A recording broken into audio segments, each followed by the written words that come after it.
Ashutosh sir को call करके आती हूँ। मैं दिख रही हूँ क्या? हाँ म्यूट करो ना, एक minute. Video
So yes, hello everyone.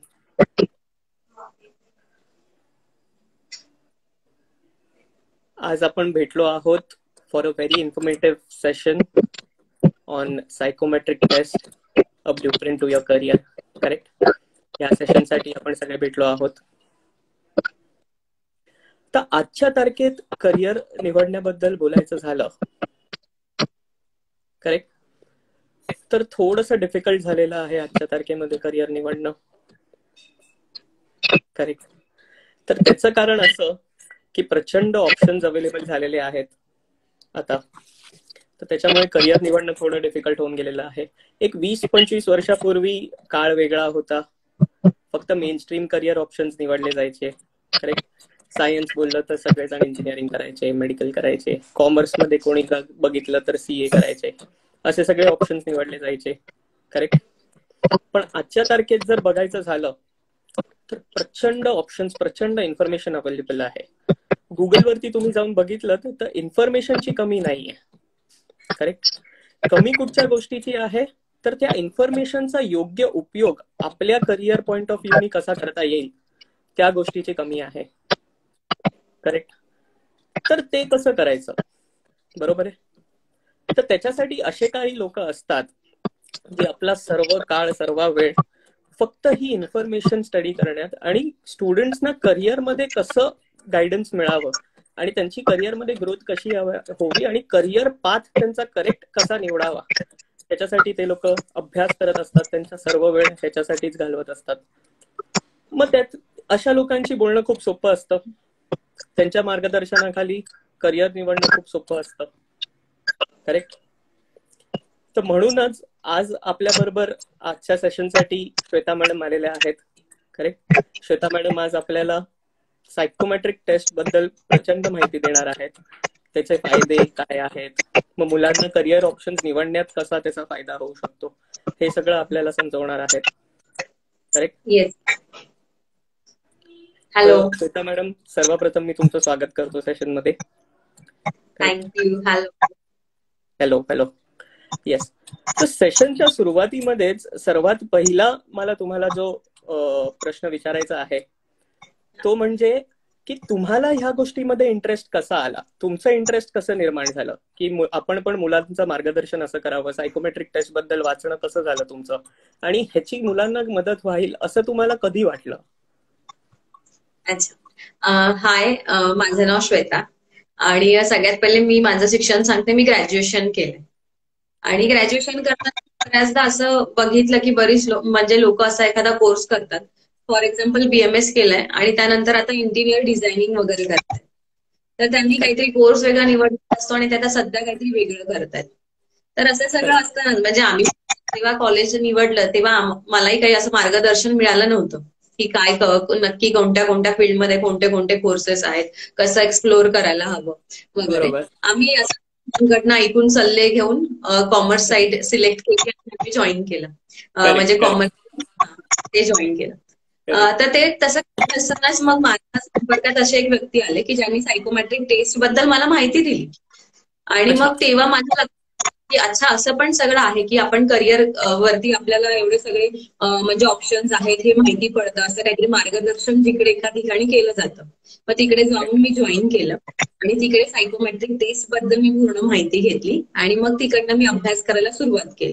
आता तुम्हाला तर माहितीच आहे आपण मुलांच्या कॉन्टॅक्ट मध्ये असतो दिवस रात्र.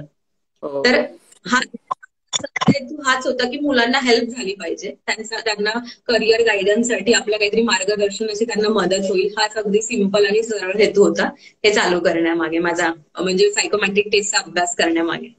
राईट. करेक्ट.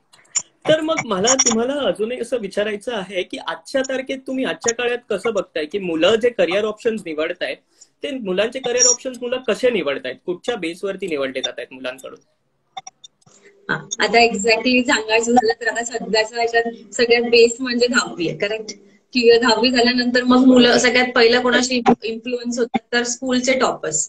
आता ठीक आहे, माझ्या स्कूलच्या टॉपर्सने एक पर्टिक्युलर कॉलेजला ऍडमिशन घेतलंय, पर्टिक्युलर फील्डला ऍडमिशन घेतलंय, मी पण तिकडेच ऍडमिशन घेणार. त्यानंतर आवाज येतोय ना सर?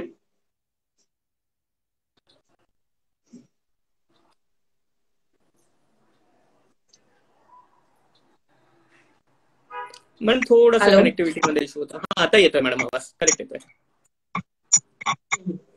येस. आणि मग म्हणजे जसं की स्कूलच्या टॉपर्सला इन्फ्लुएन्स होऊन ऍडमिशन्स घेतात. त्यानंतर दुसरी गोष्ट आहे की सल्ला घेतात मोठ्या भावा बहिणींचा. समजा भावाने सायन्स घेतलं असेल घरामध्ये, मग त्याला ते सायन्स घेताना जर काही डिफिकल्टी आल्यास मग तो सांगतो काय छोट्या भावाला, नाही सायन्स नको घेऊस, तू कॉमर्समध्ये जा, तिकडे असा हा सब्जेक्ट फार कठीण. मग हे असं म्हणतो ना आपण एक रॉंग गायडन्स मुलांना मिळतं. मग कदाचित त्याची कॅपेबिलिटी असू शकते, पण आता दादाने सांगितलं म्हटल्यावर ऐकलं पाहिजे. हा एक म्हणजे असं करिअर सिलेक्ट करण्याचा प्रकार आहे. आणि त्यानंतर तिसरा म्हणजे की आपले पिअर ग्रुप, आपले फ्रेंड सर्कल, की माझे मित्र मैत्रिणी आता कॉमर्स, मला भले तिसऱ्या लिस्टमध्ये नंबर आला तरी चालेल, पण मला त्या कॉलेजला जायचंय कारण की माझे फ्रेंड्स तिकडे. बरोबर. तर मित्र जिकडे असतील तिकडे जायची इच्छा होऊन जाते. एक्झॅक्टली. आणि मग कशा पद्धतीने ते करिअर चॉईस करतात, म्हणजे स्ट्रीम चूज करतात बेसिकली. करेक्ट. म्हणजे अशा प्रकारे ते स्ट्रीम चूज करतात. ओके. मग तुमचं ह्याच्यावर काय म्हणणं आहे की is this the best way to do it? म्हणजे अशा प्रकारेच करिअर निवडणं हे योग्य आहे का आजच्या काळात?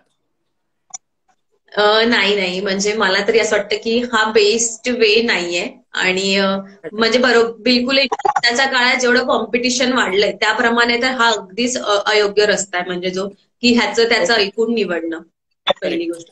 म्हणजे स्कूलच्या टॉपरने समजा पर्टिक्युलर कोर्सला ऍडमिशन घेतलंय, पण त्याचा ऍप्टिट्यूड तो सिलेक्ट करताना काहीतरी तसा असेल.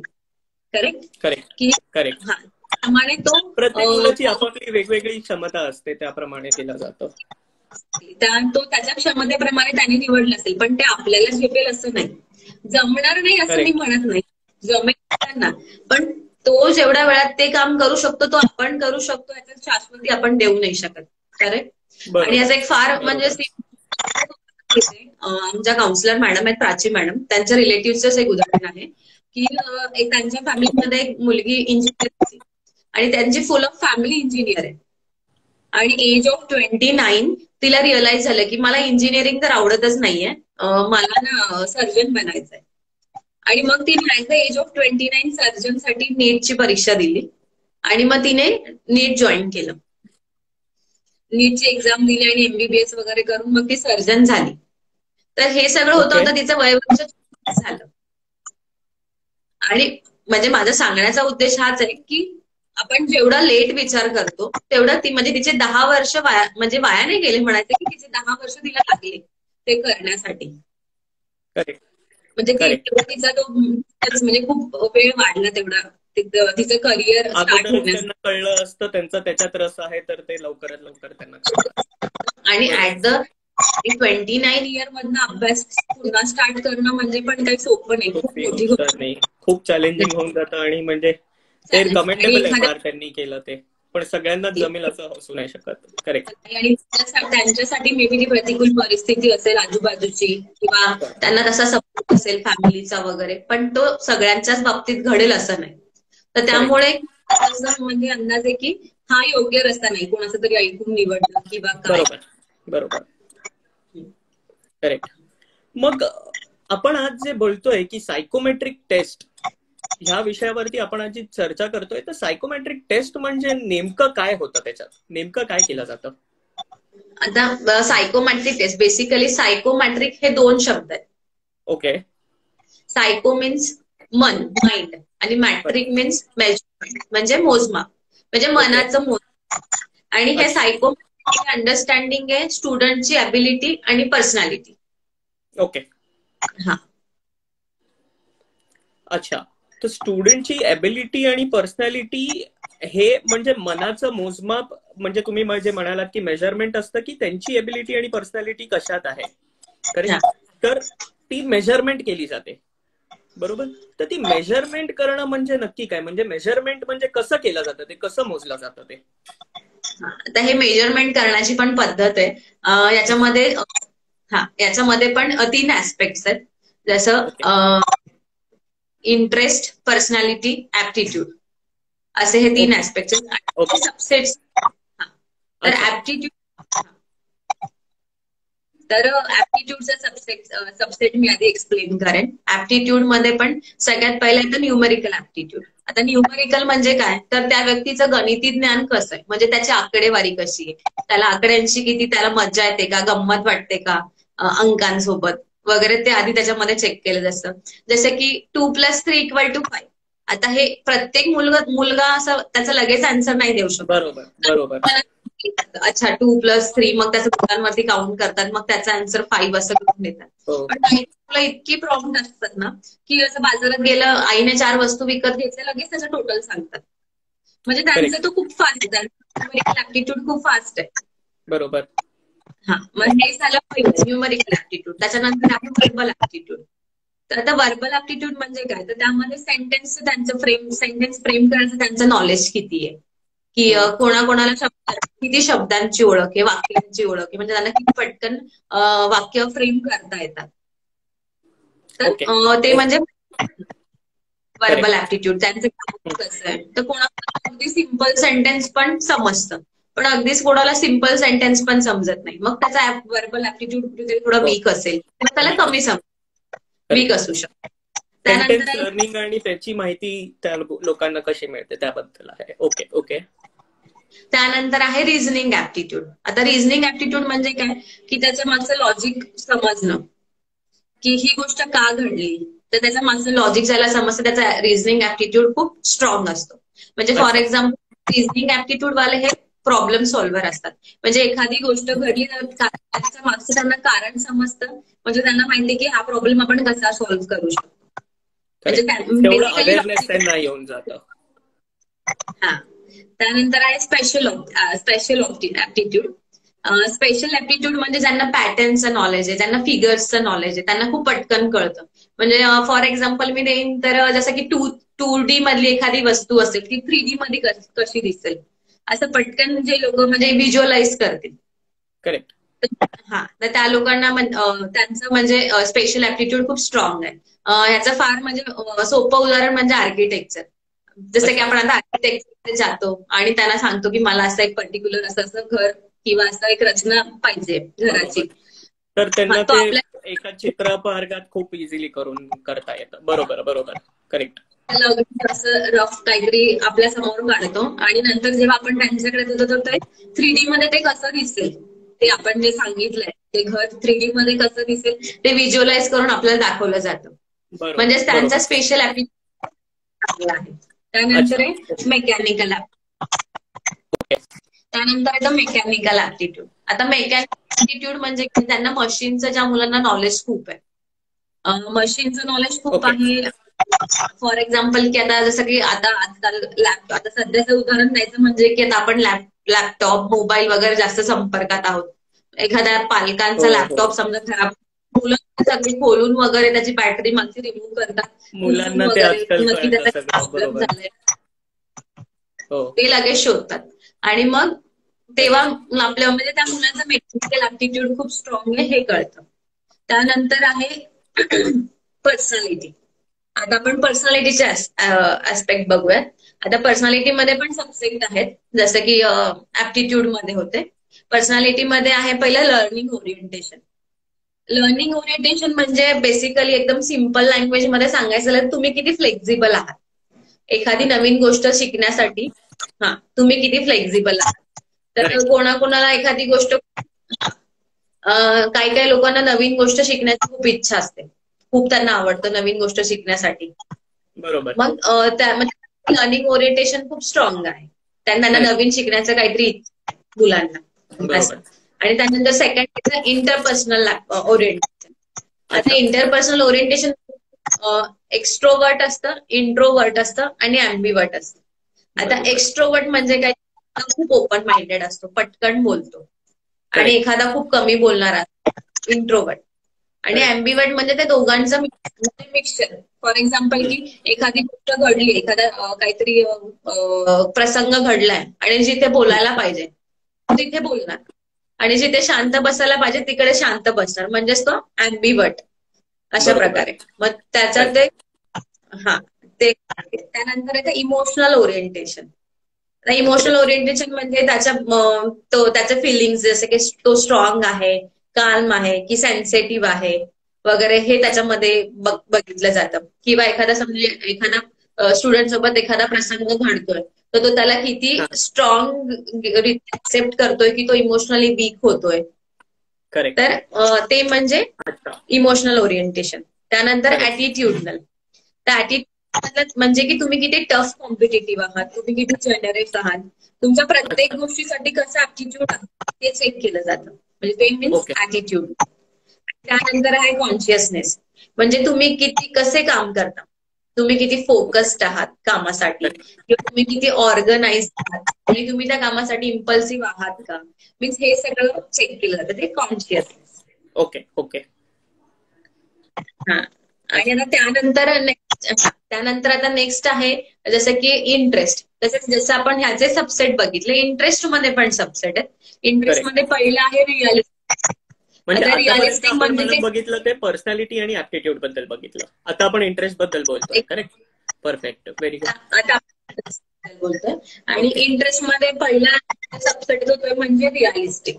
आता रिअलिस्टिक म्हणजे कसं ना की तो व्यक्ती किती कामसू वृत्तीचा आहे, मीन्स त्याला किती काम करायला आवडतं. एखादा रिअलिस्टिक आहे मीन्स प्रॅक्टिकल, त्याला हे काम दिलं तो ते करणार. करेक्ट.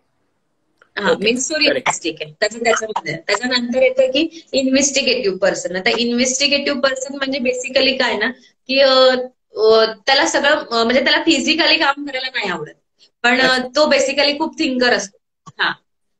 म्हणजे तो थिंकिंग खूप चांगल्या प्रकारे करत असतो. कोणतं पण ही गोष्ट का घडली, कशासाठी घडली, म्हणजे अगदी त्या गोष्टीच्या मुळामध्ये त्या गोष्टीचा विचार करतो. फॉर एक्झाम्पल जे लोक बजेट बनवतात, ओके, मीन्स ते लोक कसं त्यांचा नेहमी विचार चालू असतो ही गोष्ट कशी घडली असेल, ती का घडली असेल, किंवा त्या पर्टिक्युलर गोष्ट घडण्यापाठीमागे मग त्याच्या अगदी त्या मुळाशी ते लोक जातात.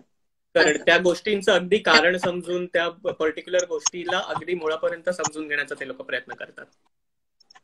एक्झॅक्टली. आणि त्याच्यानंतर येतं आर्टिस्ट.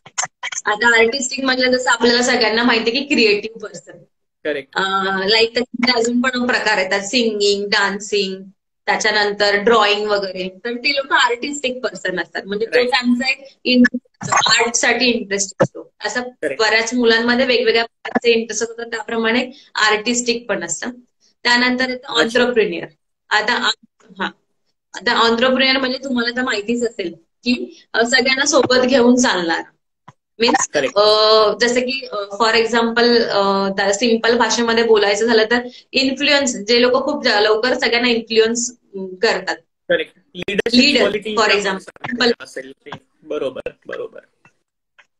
हा म्हणजे सिम्पल वर्ड्स मध्ये अगदी लीडर म्हणजे लीडर क्वालिटीज लिडरशिप क्वालिटी ज्याच्यामध्ये जास्त आहे तो Correct. खूप चांगल्या प्रकारचा त्याच्यामध्ये ऑन्ट्रप्रिनियरचा त्याच्यामध्ये म्हणजे आहे हा पार्ट आहे अवेलेबल असं आपण म्हणू शकतो.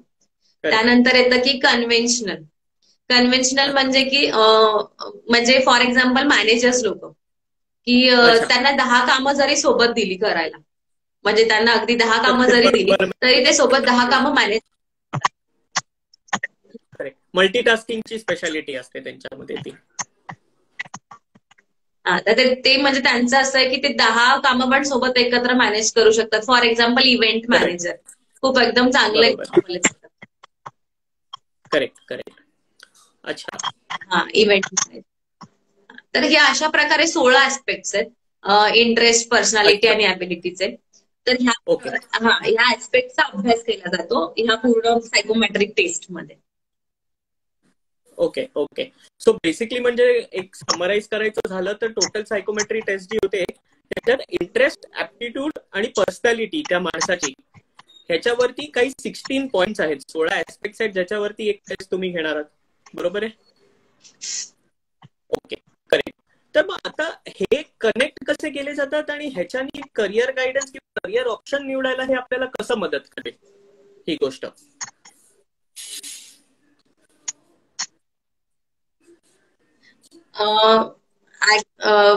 म्हणजे ह्याचं की हे जे 16 ऍस्पेक्ट्स आहेत ना त्या सगळ्यांचं म्हणजे कसं ना की सगळ्यांकडे हे 16 ऍस्पेक्ट्स आहेत म्हणजे तुमच्या माझ्याकडे सगळ्यांकडे आहेत. कोणाकडे कमी आहेत तर कोणाकडे जास्त आहेत. हे 16 ऍस्पेक्ट सगळ्यांमध्ये अवेलेबल असतात. तर मग त्याचा खूप फेमस सायंटिफिक टूल यूज करून तुमचा व्हॉइस ब्रेक होतोय. आता येतो मॅडम क्लिअर? थोडं व्हॉइस ब्रेक होतोय. तू राऊंड होतोय.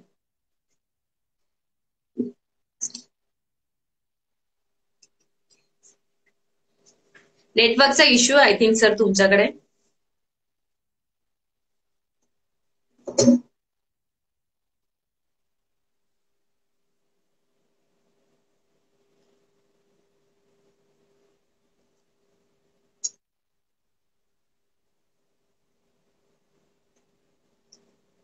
हॅलो सर काय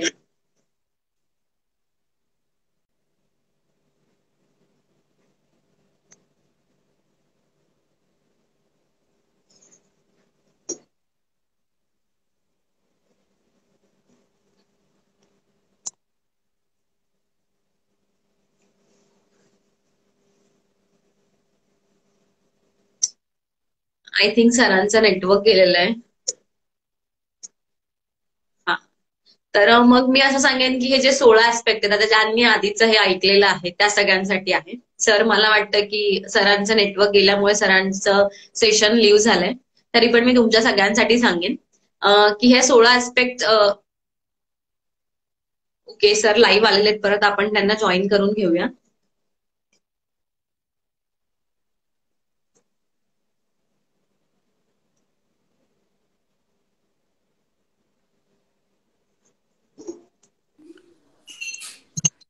सॉरी मॅडम सॉरी आलेलो आहे मी परत. थोडस नेटवर्क मध्ये मला वाटतं मगाशी काहीतरी इश्यू होता. नाही बराच होता थोडा नव्हता बराच इश्यू होता तुमच्या नेटवर्क मध्ये. Okay okay sorry. आता येतोय नीट आवाज? ऍक्च्युली थोडं बफर होतोय तुमच्याकडनं.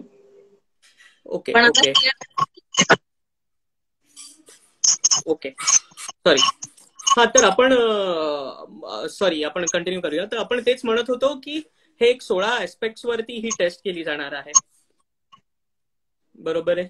तर मग आता म्हणजे मग ह्याचं तुमच्याकडे काही उदाहरण आहे का द्यायला? काही तुमच्याकडे एक्झाम्पल आहे का द्यायला की हे कसं नक्की केलं जातं?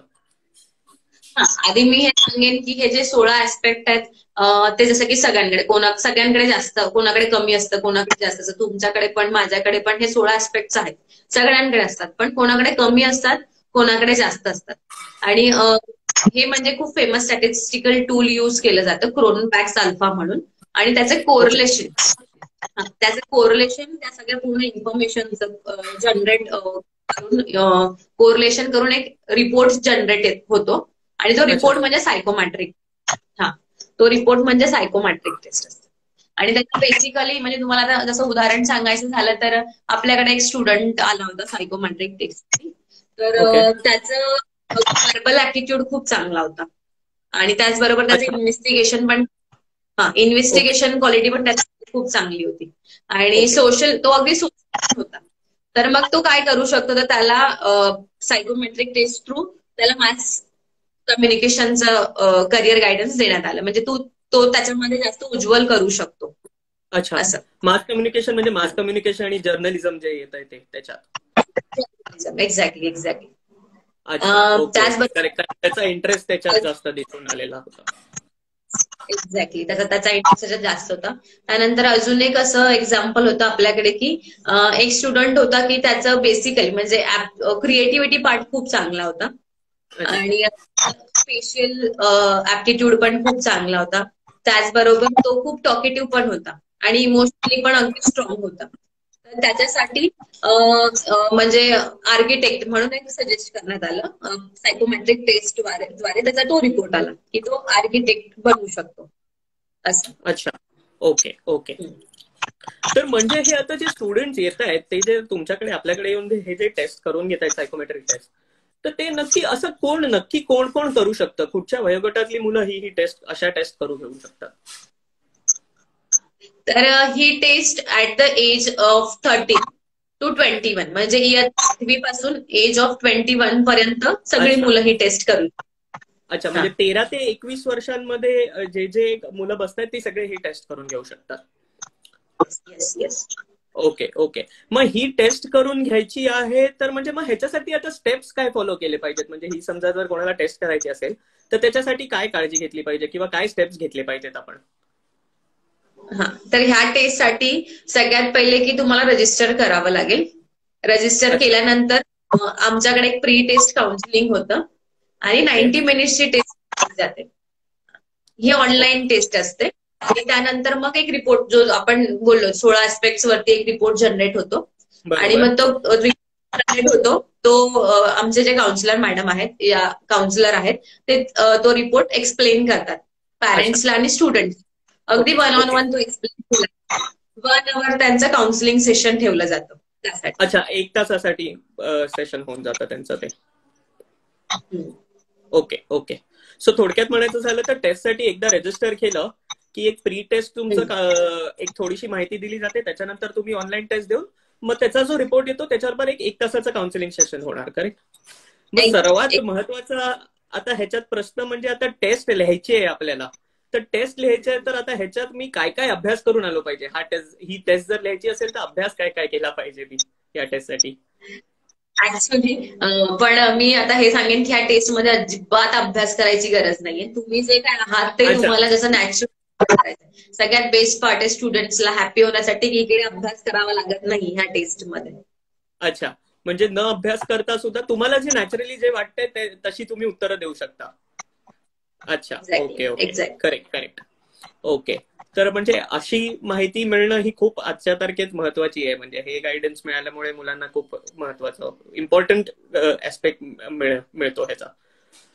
आपल्याला एक प्रश्न आलेला आहे की ह्यासाठी कुठे रजिस्टर करायचं असतं मॅडम? नो दाय सेल्फ म्हणून आमची वेबसाईट आहे. त्याच्यावरती त्यांनी रजिस्टर करायचं. नो दाय सेल्फ म्हणून एक वेबसाईट आहे, त्याच्यावरती आपण रजिस्टर करायचंय. ओके. परफेक्ट. मग आता अजून काही, सॉरी मॅडम तुम्ही बोलत होता? नाही, तुम्ही आम्हाला डीएमआय करू शकता नो दाय सेल्फ साईट वरती. अच्छा, नो दाय सेल्फ साईट वरती किंवा आपण म्हणजे हे मेन्सा थ्रू करतोय तर मेन्साला पण डीएम केलं तर म्हणजे चालू शकतं ना? अगदी तिकडनं पण तुमचं रजिस्ट्रेशन केलं जाईल किंवा क्लासमध्ये येऊन इन्क्वायरी केली तरी रजिस्ट्रेशन केलं जाईल. अच्छा, ओके. परफेक्ट. मग आता ह्याचे अजून काही ऍडव्हान्टेजेस किंवा असं काही तुम्हाला अजून काही सांगायचंय का? ह्या सायकोमेट्रिक टेस्ट बद्दल अजून काही ऍडव्हान्टेजेस स्पेशली असे काही मिळतात का मुलांना? ही टेस्ट करून झाल्यानंतर रिपोर्ट घेतला आणि काउन्सिलिंग झालं तर मग त्याचे ऍडव्हान्टेजेस मुलांना काय मिळू शकतात अजून असे? त्याचे ऍडव्हान्टेजेस म्हणजे मी तुम्हाला सांगेन की आमच्याकडे एक डॅशबोर्ड आहे. त्या डॅशबोर्डचं त्यांना ऍक्सेस मिळतं. जसं की आमच्या ह्या डॅशबोर्डवरती 600 करिअर ऑप्शन्स आहेत. त्याच्यासाठी कोणतं कॉलेज निवडलं पाहिजे, त्याच्यासाठी कोणती एंट्रन्स एक्झाम कुठून दिली पाहिजे, त्याचं फीस काय असेल, किंवा त्याचं टायमिंग किती असेल, त्या कोर्सचं ड्युरेशन किती असेल, त्यांनी कोणत्या कॉलेज थ्रू, नॉट ओन्ली म्हणजे इंडियामध्येच तुम्हाला ऑप्शन दिले जातील कॉलेजचे असं नाही, तर तुम्ही आउट ऑफ इंडिया मधले पण कॉलेज सिलेक्ट करू शकतात. तर तिथे जाण्यासाठी तुम्हाला काय प्रोसिजर करावी लागेल, अशी सगळी डिटेल इन्फॉर्मेशन तुम्हाला त्या मध्ये दिली जाते.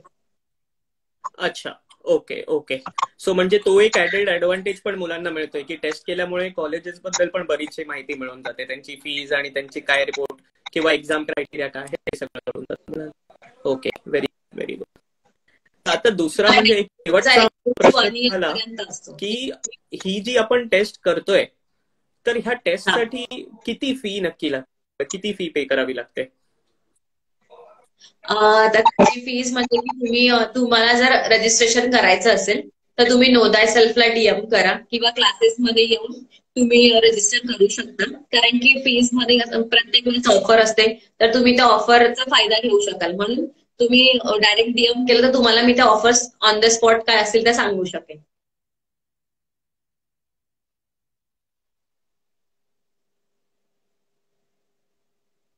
सर मला वाटतं की तुमच्या नेटवर्कचा पुन्हा इश्यू झालेला आहे.